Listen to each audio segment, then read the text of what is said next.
Welcome to New Life Live with Stephen Arterburn. For 35 years, New Life has been transforming lives one at a time, thanks to the giving hearts of you, our listeners. Our goal is to provide you with wisdom from God's Word to give you hope and help in life's hardest places.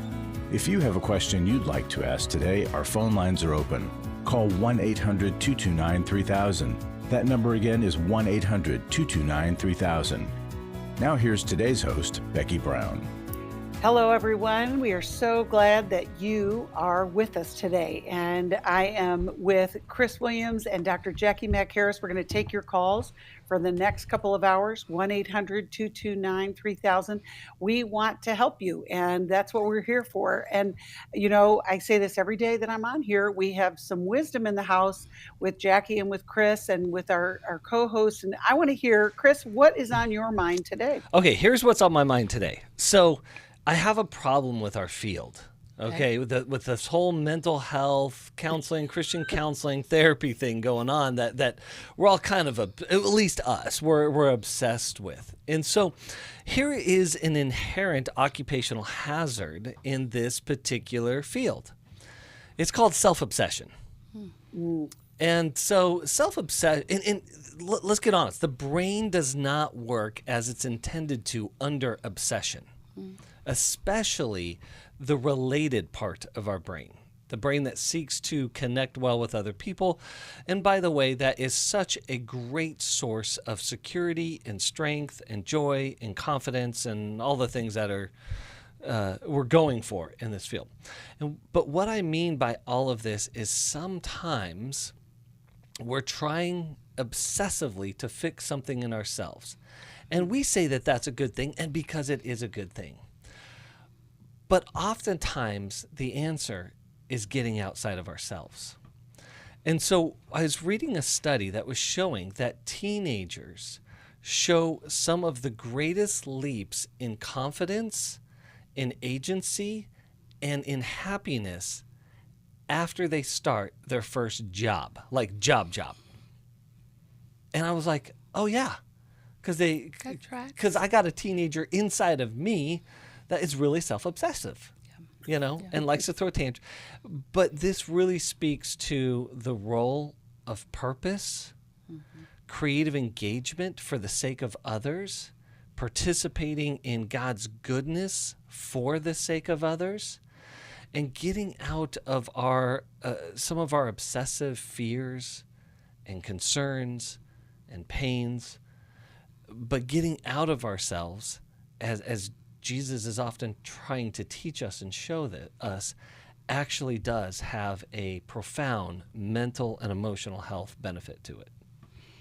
Absolutely. I was with a bunch of women this weekend at a women's conference, and some of the feedback we got was around that idea of stepping outside of yourself. So many of them didn't actually want to come because it's just another Christian women's conference. And what they benefited was seeing vulnerability and authenticity and stepping outside of yourself to serve others. And it was really good to hear that women felt like we did that well, that like they could feel the love, they could feel the connection, they could feel us giving of ourselves to them, and that our focus was on them. And while many of the women were exhausted from being up all week making it happen, they were so energized by being able to serve. Exhausted and fulfilled. That's a good place to be. Yes. It's crazy when you think about in this culture where we look at ourselves all the time because of things like FaceTime and Zoom and all of the platforms. And yet we do need other people. It's profound. And so that self-obsession that you're talking about, Chris, we each can be vulnerable to that. And if you're listening to this and you're like, no, I'm not obsessed about myself. You probably are. I know. I've woken up for 48 years straight thinking about me. Yeah, exactly. And if it doesn't get disrupted, we continue on that path and struggle. We're here to pull you out of that self-obsession. Give us a call, 1-800-229-3000. Some of the things I was involved with were taking over my life. In today's world, men are barraged with inappropriate content and images all day, every day. Some say that certain behaviors are just no big deal. They're just part of being a guy. But it's simply not true. It's a battleground for every man, and the opportunities to fail are everywhere. The Every Man's Battle Intensive can help. After 7 years, he just, in one weekend, came back a completely changed man. For over 20 years, New Life Ministries has been helping men regain their integrity and purity through their one-of-a-kind Every Man's Battle Intensive. He said this is something that every man should go to. Married, dating, it was definitely life-changing. The Every Man's Battle Workshop is being held online as a one-day event Saturday, April 13th. Don't wait for him to call. To find out more, call 1-800-NEW-LIFE or go to newlife.com. I just can't say enough of what New Life has done for our marriage. 1-800-NEW-LIFE.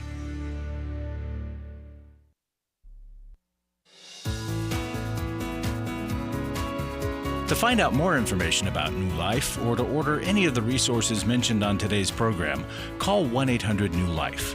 Now back to New Life Live. I'm Steve Arterburn with a New Life Moment. In C.S. Lewis's The Lion, the Witch, and the Wardrobe, the lion, Aslan, offers himself as a sacrifice for a little boy, a traitor named Edmund.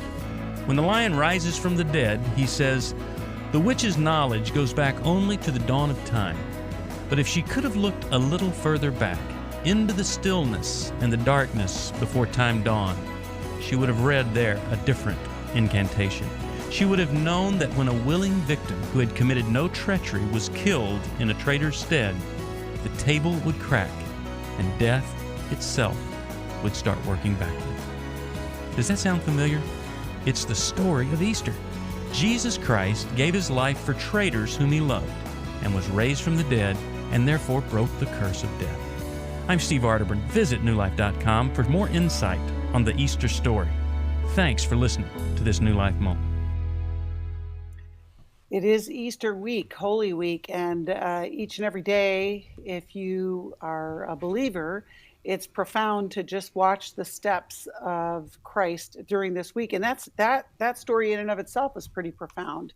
The cross has impacted us all, whether we accept it or not. But I don't know about you guys. Do you have practices that you do during Holy Week or, Easter itself? Well, my practices are to make sure that we're all ready for Sunday since we pastor a church. And so it just depends on what's necessary for that week. And my kids are grown. I used to have the practice of rushing around this week and looking for something for them to wear on Sunday. But they're grown now, so I don't have to do that. It's just me. So, yeah, we're just getting ready for Sunday service. Yeah. It's similar to us. Although we don't pastor a church, so that's not similar. But really protecting Sunday, protecting that day, reflecting on it. We do a Good Friday service. But the other thing, it's not as profound and serious, but we do, we have a family egg drop competition. Oh. So we go to a local parking garage, and we kind of like each level, we drop it off and see who wins. And I love that. Yeah. So we just funny That thing. is fun. I mean, that's different than trying to color those eggs, but dropping them, that works. Yeah. I mean, Yeah. We'll have a big Easter egg hunt after service for our kids. However you celebrate it, Resurrection Sunday is like none other, and it really is the highlight of the Christian year, really. I mean, and if it isn't, and if it hasn't been for you, I just want to encourage you just to spend some time in the Word, reading about what happened in the days preceding the crucifixion, as well as just celebrating in the gift of salvation that we all receive through Christ. And it's really profound. Well, and Becky, if I could just add something to that it's that this week also shows us a reality of life, whether, again, we believe in Jesus's death and resurrection and the forgiveness of our sins and eternal life or not. And that is, throughout our life, we will lose things and it will feel like death, including people. Grief will be there. But what Easter shows us is that there is life at the other side of that. We have this audacious belief and hope and positivity to look forward to as a result of that. And so one of the things that, the common mantra in our churches is he is risen, and he is risen indeed. If you're in a dark place, I'm going to invite you to change the mantra just a little bit. When you hear he is risen, which he has indeed, you can repeat, I have indeed. I have risen with him. That's the story, that we are risen with Christ, in Christ. And so he has risen and I have risen indeed. That's powerful. And that's hope, right? Yep. That is the hope that we receive. Thank you, Chris. We hear people call us all the time, and we're taking calls, 1-800-229-3000. And we hear people who have been in those dark places and they need the hope. And our hope is not on something that is, shifting and just wishful. It is the truth that Christ did indeed overcome death and the cross for us. And that is, that's our hope, that we can be born again, that we can experience transformation. And obviously we're really excited about the Holy Week and just Sunday's coming. And if you're in a Friday experience of life and you need help, we're here for you. And we want you to know that there is hope for whatever you're facing. We've talked about how you can call us, but a lot of times people are listening at different times. And so they can't get to the calls, whether it's that you're at work right now and you're listening, or you've listened at a different time. But you can call us, or if you're watching us on YouTube, you can see where there's a QR code that you can scan. But we set up different options for you, and you can go to newlife.com/radio, and there's information there, whether you want to email or you want to call and leave a voicemail with your question. We recognize that there are great needs out there. We hear from you all the time, and we want to be sensitive to being, able to answer a lot of different questions. One such question came in via email, and it was from Maria. And she asked the question, how can jealousy be controlled? And I think that's a pretty good question. Jacqui, you want to start? How can jealousy be controlled? Well, the first thing that came up for me when I heard that question was maybe not try to control it. I think it needs to be acknowledged. And once it's acknowledged, it can be maybe better understood and then moved through. So I think of my 4 questions. What am I feeling? I feel jealous. Well, where do I feel jealousy in my body? So I can start to feel that come up a little sooner. And why am I jealous? And to start to explore the reasons for why you're feeling what you're feeling and the ways in which we make meaning. And I think getting an understanding of where your emotions are coming from, and just being truly able to lean into them and have a conversation with someone about it, even if that someone is yourself and God, I think that can help us overcome the jealousy. We need to figure out why we're feeling that way. Yeah. Yeah, I think that's really good. I like what you said there, Jacqui, that, I was thinking the same thing. Jealousy will not be controlled. Right. In fact, jealousy is a form of control. Wow. And so, but jealousy probably does need to be resolved. There's a different term I hear all the time, and it's anger management. I'm like, who manages anger? Right. Anger refuses to be managed. Right. Managing anger only makes anger more angry. Yeah. Anger needs resolved. So we need jealousy resolution rather than jealousy control. We see jealousy pop up in the Great Love chapter. And so I think that this gives us a really good hint on what's going on here. But let me start here. Jealousy starts with comparison. And comparison is a very, very dangerous game. And here are the 3 fallacies, and there's probably more, but the 3 fallacies of comparison. 1, I am usually comparing how I feel on the inside to how you look on the outside. That's what makes social media and the curation that we do there so dangerous and damaging. Because you may look fantastic. You may be on vacation. You may, and quite honestly, your life could be fantastic, But what I'm doing is I'm weaponizing what I think of you against how I feel about myself on the inside. Yeah. And those are apples and oranges, right? Then the second one is that I'm usually comparing time and place. Like, maybe someone jumps on, my Instagram or whatever and be like, man, I want Chris Williams' life. And I'm like, you don't get a cherry pick. I don't get my Instagram life. And so you don't either. And there's some great things about it, great things I wouldn't trade in. But if you want it, you got to take the whole thing. And there's some parts of it I don't think you want. Yeah. Right? And so that's that second part. The third part of it is it's relationally destroying. It's there to give either me a false sense of superiority or a false sense of inferiority. But either way, it divides me against myself, God, and other people. Ultimately, what jealousy does is it points to a felt deficiency in my life. And usually what I'm jealous towards is a solution that's no solution at all. Well, I'm jealous that he has this fantastic job, so my life would be cured with this fantastic job or this fantastic partner or whatever it may be. But really, I think what you're saying, Jacqui, is really important. Can we then examine what's inside of us? What is the deficiency, which usually points to an unmet need that needs to be met in a legitimate way, which is typically relational? Yeah, Saturday, that was one of our main goals, was to talk about comparison and to do away with it. Women tend to compare themselves to other women, and I love what you said. It's what you think you're seeing in me versus what you're feeling inside of you. And so I got to share a testimony of my husband's and mine, because we don't look like what we've been through, and people look at us and they think our marriage is perfect, and they want that husband, they want that marriage. And like you said, you're going to have to take all of it.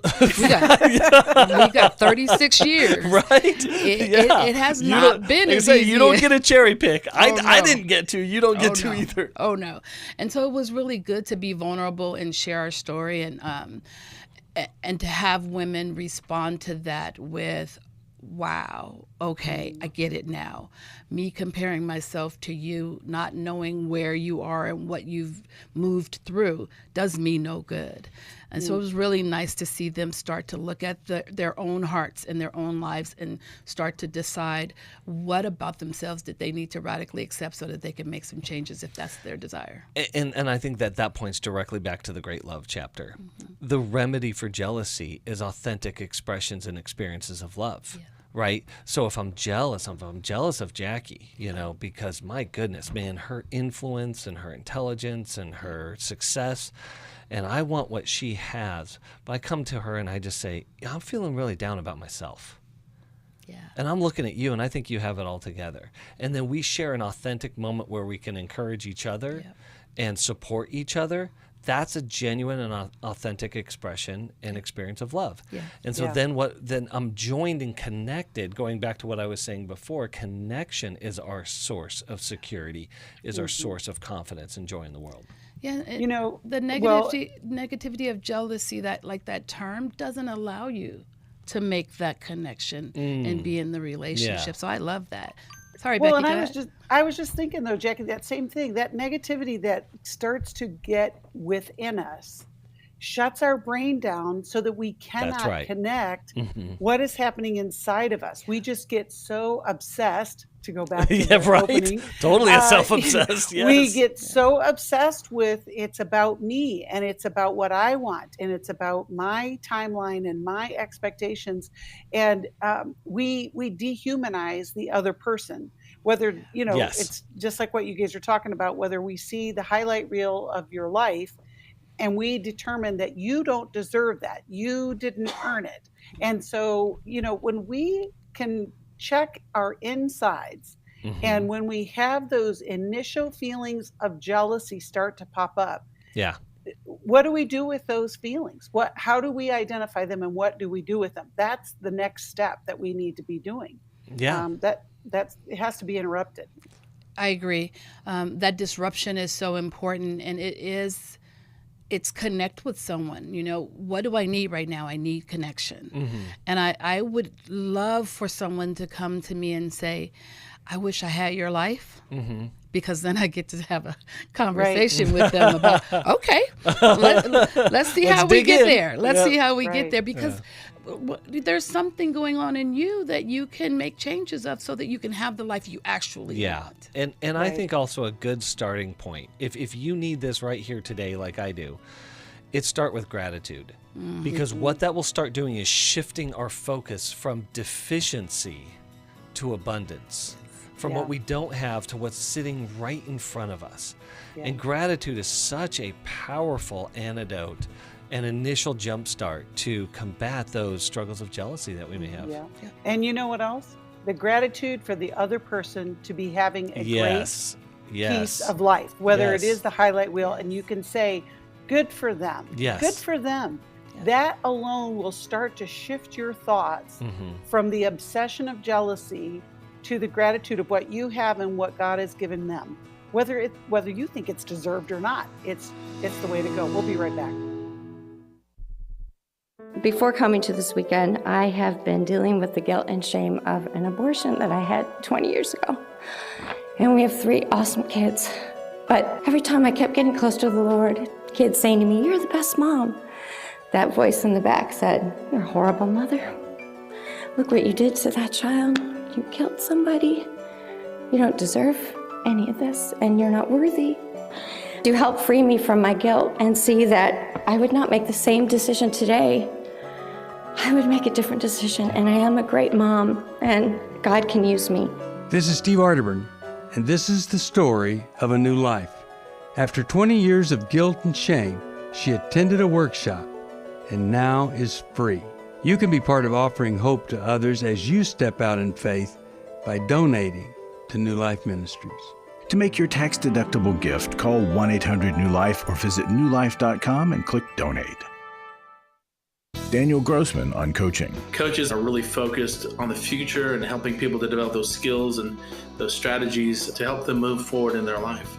A coach really partners with you to focus on things like personal growth or health goals, spiritual growth, helping you develop in your career or possibly strengthening your relationships or maybe even breaking free from a negative pattern. If you need a coach for life, your career, relationships, your health and fitness, leadership, and more, call New Life today and ask about the New Life Coaching Network. Our coaches have been trained and screened with the same intensive process we use for our network counselors. Coaches use different techniques. Some like to use strategic questions and accountability, ultimately empowering you to take those next steps toward your goals. Take control of your life and take action to achieve your goals. Call 1-800-NEW-LIFE and talk to us about getting a New Life coach today. I really believe that everyone can use a coach in their corner. 1-800-NEW-LIFE.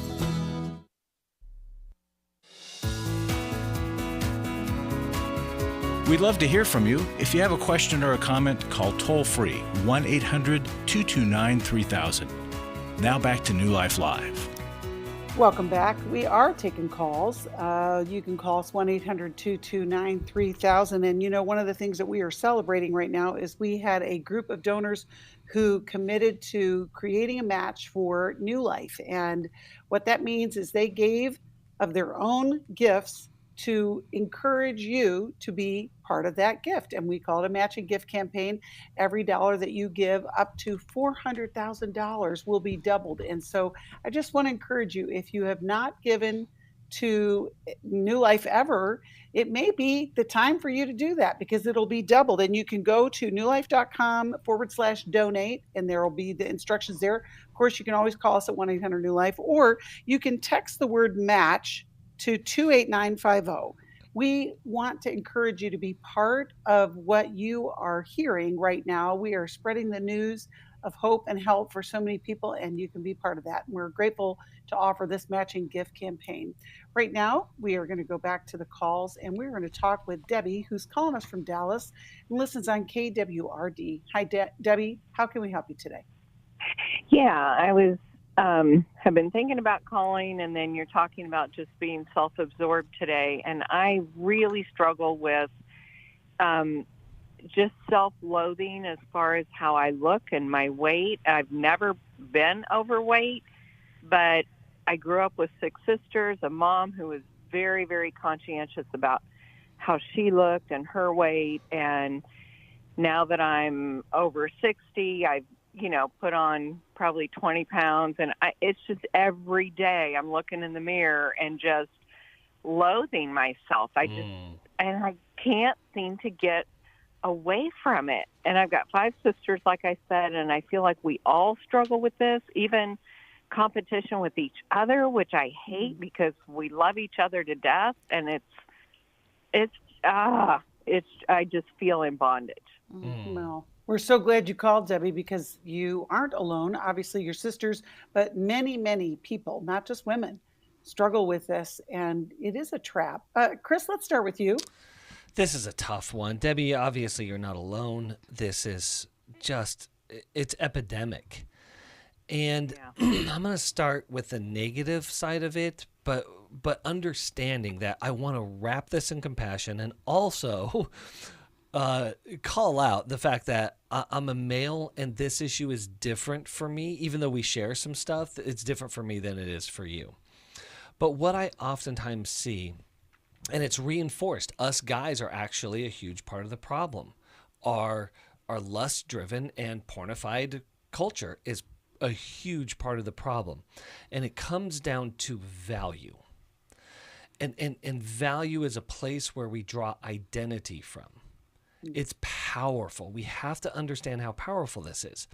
And so I'm going to put this in a different category for myself. Like, let's say my value is based on my professional or vocational success and status.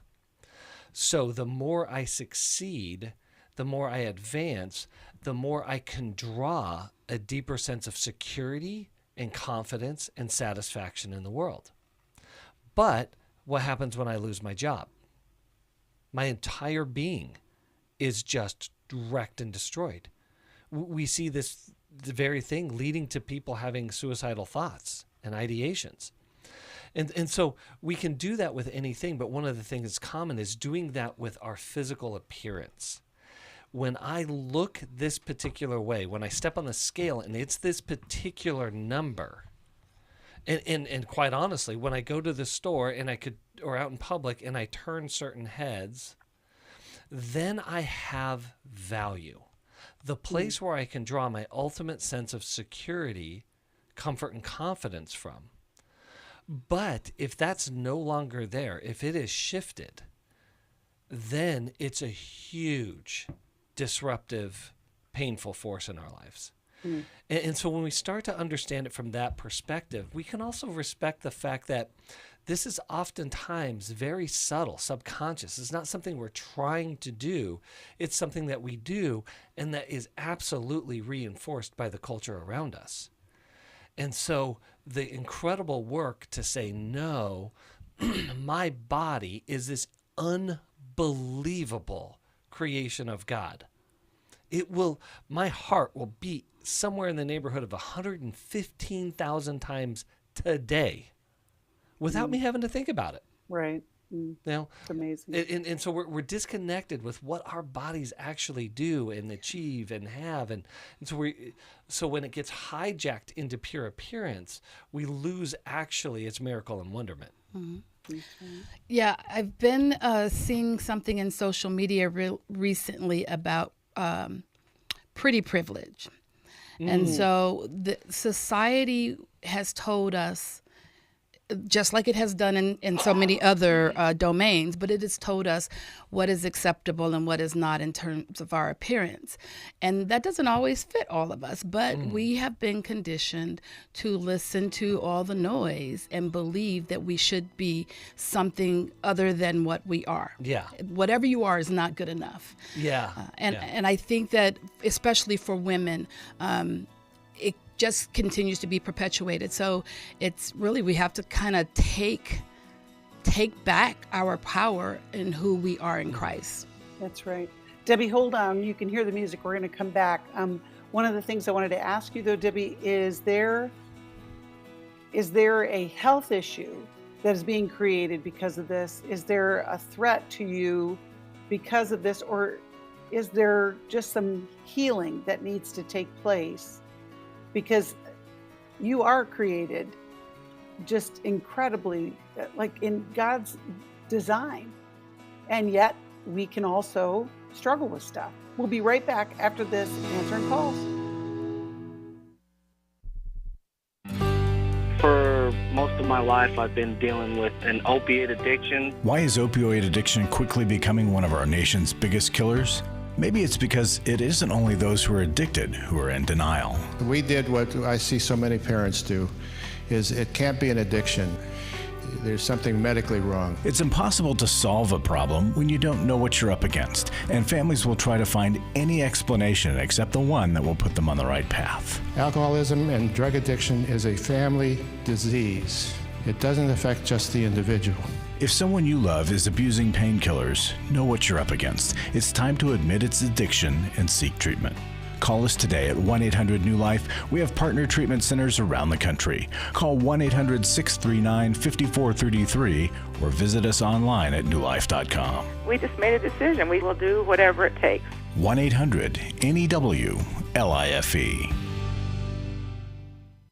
I was sort of vaguely familiar that the 12 steps had some origination in the Bible. I found Life Recovery, and one of the things I liked so much was that it had such a broad appeal. It wasn't limited to just alcohol or drugs, that it was addressing a wide range of problems. At New Life, we believe everyone can benefit from a life recovery experience. There are life recovery groups all over the country. They take place online, in conference calls, and in person. And if there isn't one in your area, we can help you start one. We have startup materials, leaders' guides, CDs, Bibles, and more, all with discounts available for groups. Call us at 1-800-NEW-LIFE and ask for Terry Ward. The 12 Steps have long been a great help to people in recovery because much of the 12 Steps' power comes from the fact that they capture principles clearly revealed in the Bible. The 12 steps is really a pattern for all of us as Christians. Call 1-800-NEW-LIFE. That's 1-800-639-5433.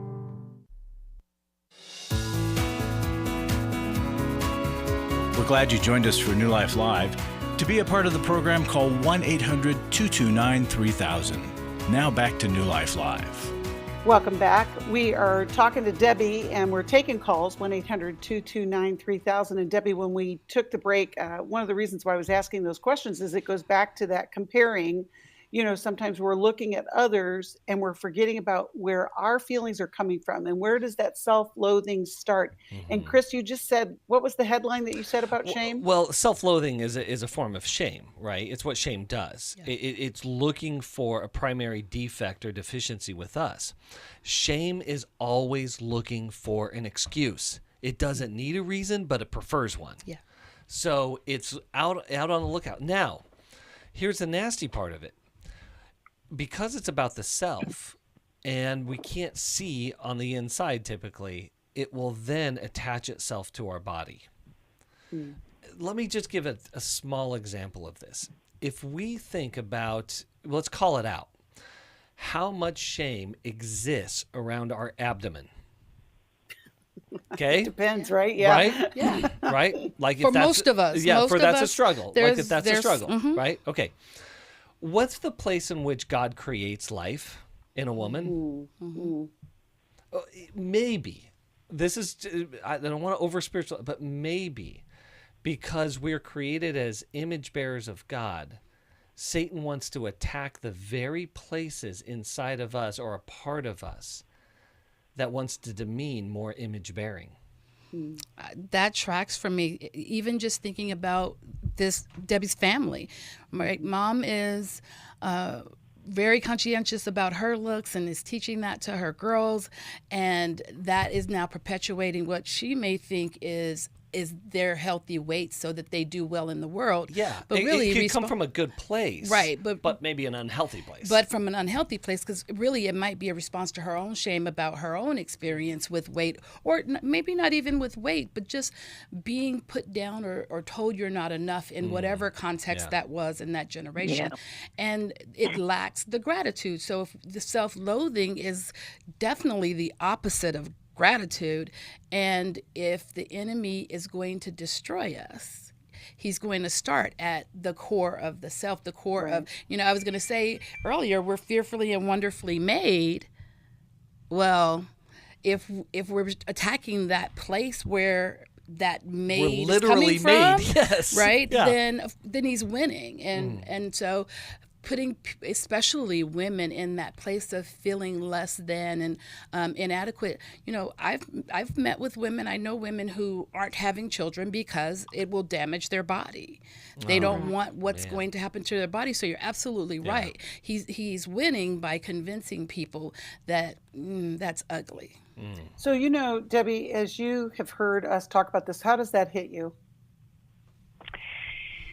Yeah, it definitely hits home. It's the value issue and the identity and how I'm accepted and even just looking at myself and saying, why can't you? Okay, I can say I'm fearfully and wonderfully made, but not with this extra fat. God didn't intend that, and it's my fault that that's there. And why can't I discipline myself enough to change that? And I'm just looking for, do I just need to repeat to myself every day the truth of God's acceptance and my value being completely different and separated from how I look? It just seems like a daily struggle to just convince myself and just remember these things. Right. I think that there's something that needs to be released because sometimes our weight, it's protecting us. Unconsciously, consciously, we will put on padding to keep ourselves from being hurt, whether it's being noticed because you maybe have been objectified or harmed in some way, or whether we don't feel good enough or we're shamed. And so sometimes the weight can't be released until whatever that hurt is that needs to be released is gone. And so there might be some things to sit with and other than the physical weight and for us to find out what do I need to drop? What do I need to let go of? And maybe that's the mantra. I'm fearfully and wonderfully made. What is this that I am holding on to? And I've been studying the Psalms, and maybe there is a prayer of lament that your body isn't what it used to be or what you would want it to be, but then also a surrendering to God, but this is yours. Do with it what you will. And so the enemy isn't winning the fight, because then we're back to the self-absorption. Whatever we're giving the most energy to is the thing that we're usually growing. And so if we're giving energy to the self-loathing about our weight, we're probably growing that self-loathing as well as putting on more weight. Yeah. Well, Debbie, this is what we talk about at Lose It for Life all the time, because it isn't about the weight. It is about what we're feeding and what is eating at us. And I'm going to send you a copy of Lose It for Life, because it isn't just a diet. It isn't just the physical. It is what we've been talking about, is recognizing your gifting, your talents, your wellness, and to have a right mindset, because self-loathing is not what God wants for you. And we want you to have that freedom and that transformation. We're so glad that you called, because you're not alone in this. And Becky, if I could add one thing, this is an ongoing struggle, I think, for all of us. And it's not, the issue can change, right? It's that we are putting so much emphasis on the finite. Paul calls our body a temporary dwelling place. Moth, our money, moth and rust are going to get. Yeah. This stuff is all finite, temporal. And our struggle as Christians, and I think our opportunity and our challenge as Christians, is that we are putting our value, and I think for me at least, it takes a daily conversion in which I'm successful some of the time, and I need a lot of Jesus help in it. I need to put my value in that which is infinite, storing up treasure somewhere else. And the last thing I just want to quickly say about that you were saying, Jacqui, is I say, let go, but it's building a new relationship to your body. Yeah. And going back to gratitude, it's that this body related to somebody today. This body prayed to God. This body is such a gift that allows me to live and move and have my being in the world around me. Yeah, getting to be the hands and feet of Jesus in the earth is a beautiful thing. And so having the gratitude just on a daily basis, affirming your pleasure that this body works to be able to do these things. And then also the gratitude of knowing that I can take care of this body and I can make choices that allow this body to have more energy to do the things that I want to do. So my focus is more on how can I care for this body in a way that allows me to do more, rather than how am I caring for this body in a way that allows for me to gain more attention for how it looks. Yeah, that's good. Right. Love it. Well, thank you, Debbie. And thank you, Chris and Jacqui. We're going to go back to the calls. We're going to keep taking calls, 1-800-229-3000. We're going to talk with Gina, who's calling us from Reno, Nevada, watches us on YouTube. And if you're watching us there, please click subscribe and like and all of the things that gets the word out.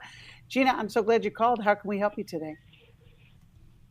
Yeah, in the interest of time, basically my question is, when do I have the obligation to seek legal counsel and press legal charges on a care provider that failed to provide care?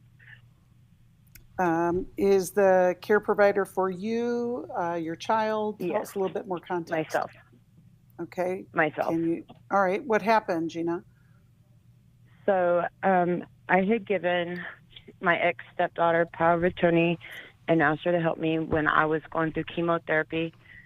And ultimately, she ended up failing to get me to appointments and different things taken care of. Adult Protective Services came to me once I was rescued and said that she was guilty of neglect, abandonment, and abuse. And then once they spoke to her on the phone, he retracted that, said that because I pulled her power of attorney February 8th, that I could care for myself and therefore she was not liable. However, that's not true, because I'm still fixing all the care I didn't get. And I don't know if I need to make sure that she's held accountable, or I don't want to act in vengeance, if that makes sense. But at the same time, she's got minor children in her care, and I don't feel she's safe to care for anybody. I'm so sorry, Gina, that this has been your experience with her. You can hear the music. We're going to go to a break, and we'll come back with some suggestions. It's really hard when you've been betrayed, and that's kind of what you're talking about. Not only just because you trusted her with your health care, but then to ask for help and it get disrupted again. And I appreciate your heart that you don't want to seek vengeance. However, you're concerned about these littles that she's taking care of now. It's really complex. We'll see if we can get some clarity and hopefully get you on a path towards freedom. We'll be right back after this. We all face days where life throws us a curveball and our routines or plans get disrupted. Things we wanted to do are forced to take a backseat to the unexpected demands of the day. If you normally listen to New Life Live on a radio station, well, you might not be able to that day. And on these hectic days when you're feeling stressed or frazzled, hearing the sound of counsel given on New Life Live is just what you need to navigate the unexpected things of life. Every time I'm troubled or I have a problem, I'll cut on New Life, and there's always something that is said that is helpful to me. By listening, I have learned more than I can ever express about how God wants me to live. Download the New Life app for the easiest way to listen wherever you are and at a time that's convenient for you, or watch the show on our YouTube channel. You can even subscribe to our podcast from your favorite podcast provider. You never have to miss a day of New Life. Wherever you are, we are. I have given to New Life regularly because I have so many people that I am referring to New Life who so benefit from the ministry. I just can't imagine what would happen in my area if New Life wasn't available to us. You can help New Life Live stay on the air by joining Club New Life today. When you sign up to support us monthly through Club New Life, we'll send you the new member thank you gift of all 8 100-day devotionals, including 100 Days of Prayer, 100 Days of Freedom from Depression, and 100 Days of Peace. There are also ongoing benefits like the monthly Club New Life CD or download, access to the Club New Life video library, quarterly resources, free shipping on purchased resources, discounts on workshops, and quarterly online meetings with Steve. Call 1-800-NEW-LIFE. Support Club New Life, and together we can help hurting people find help and hope in life's hardest places. Call 1-800-639-5433 to join Club New Life today.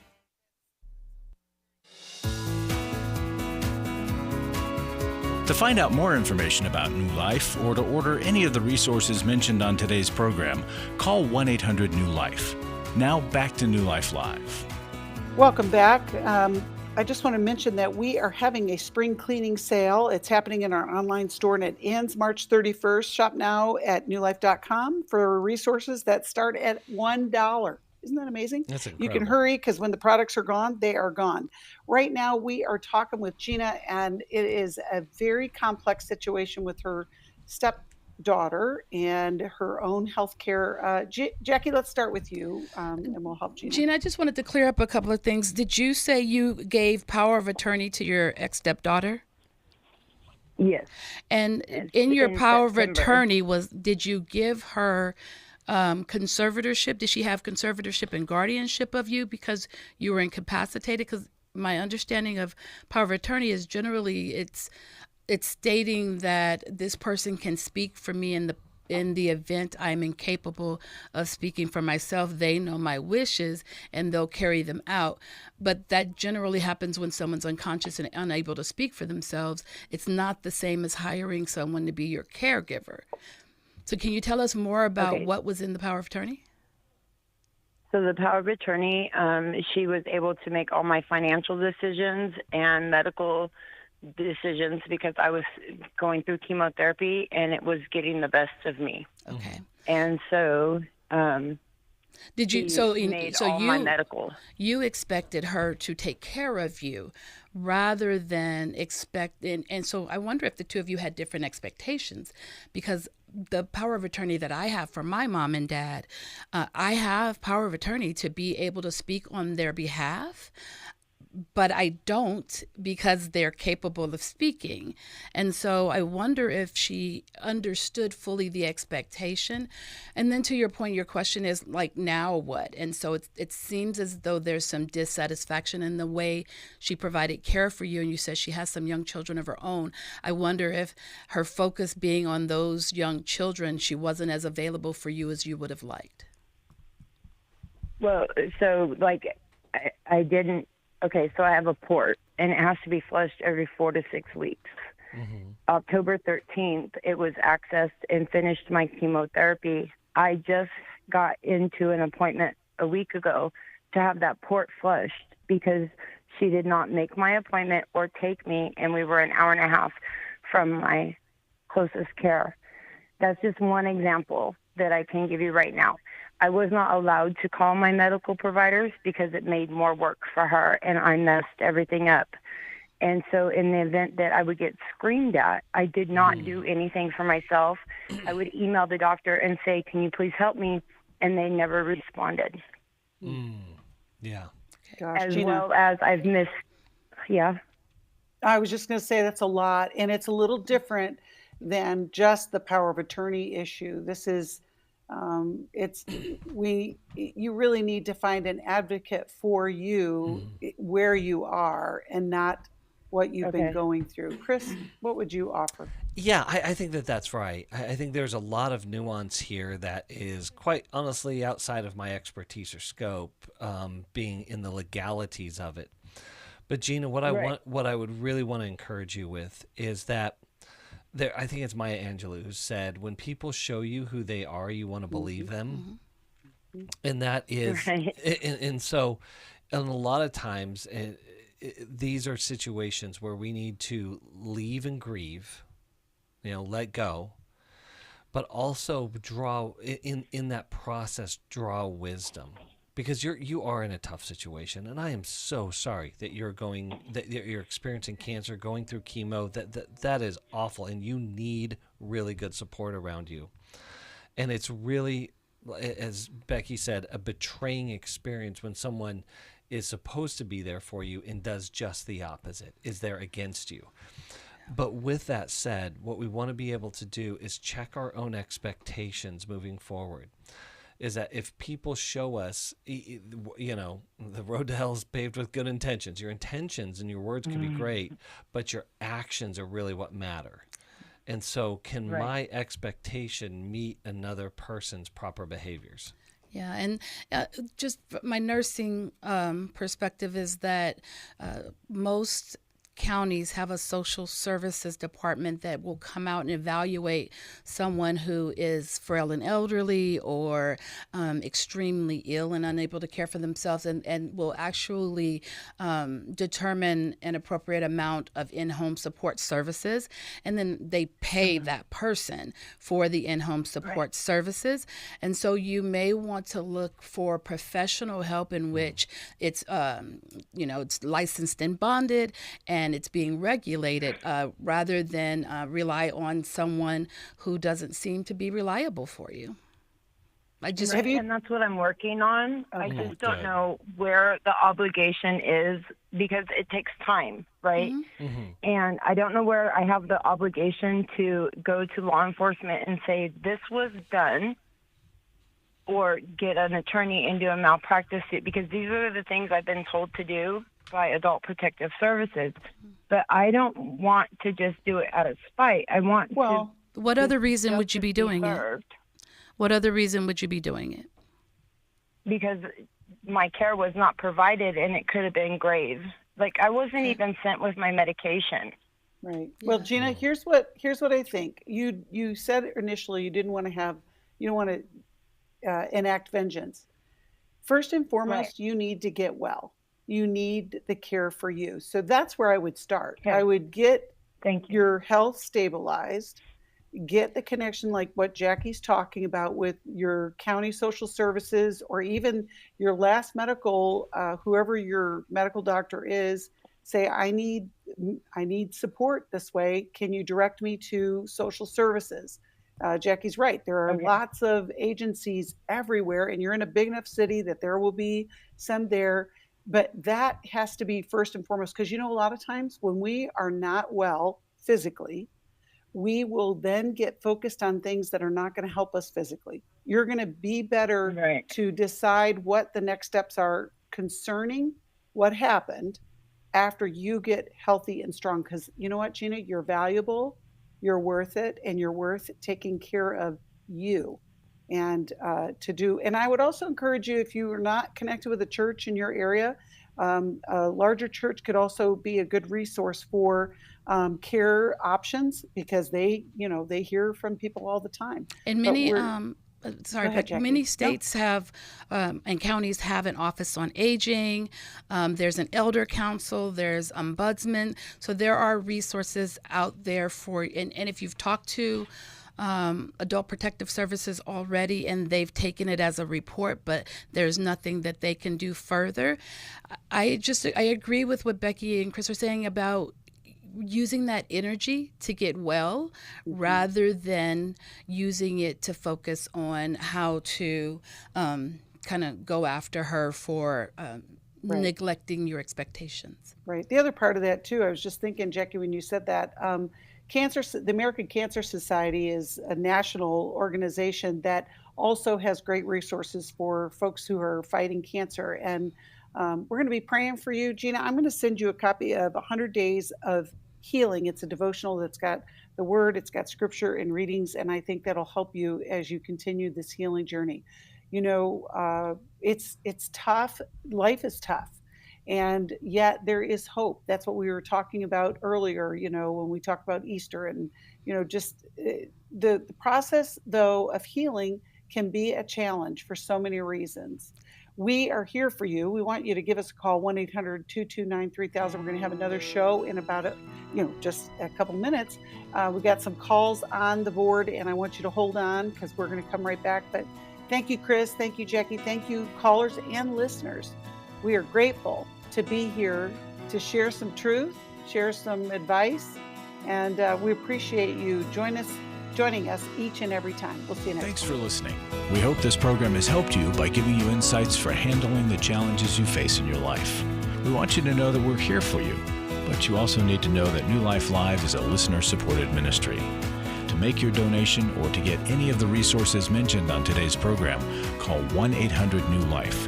That's 1-800-639-5433, or write to us at New Life Ministries, P.O. Box 1029, Lake Forest, California, 92609. Please join us again tomorrow for New Life Live.